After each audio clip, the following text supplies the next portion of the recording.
मंत्री दादा भुसे मला बोलले म्हणून मी त्यांना बोललो. आम्ही आमदार आहोत, आमच्याशी अशा भाषेत बोलू नका असे मी त्यांना सांगितले. आम्ही देखील 3 ते 3.5 लाख लोकांचे प्रतिनिधित्व करतो. आम्ही सुद्धा सभागृहात येऊन जनतेची कामे करत असतो. त्या कामासाठी मंत्र्यांकडे पाठपुरावा करत असतो. मात्र मंत्री अशा पद्धतीने वागतात, त्या गोष्टीचे फार दुःख होत असल्याची खंत कर्जतचे आमदार महेंद्र थोरवे यांनी व्यक्त केली आहे. दादा भुसे अत्यंत ॲरोगंट मंत्री असल्याचा आरोप देखील आमदार महेंद्र थोरवे यांनी केला. मुख्यमंत्री एकनाथ शिंदे यांचे मंत्री दादा भुसे आणि कर्जतचे आमदार महेंद्र थोरवे यांच्यात विधिमंडळाच्या परिसरामध्येच धक्काबुक्की झाल्याची ही चर्चा विधिमंडळात रंगली आहे.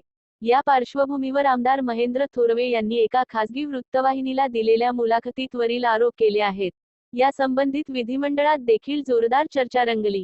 विरोधी पक्षांच्या आमदारांनी सत्ताधारी पक्षावर जोरदार हल्ला चढवला.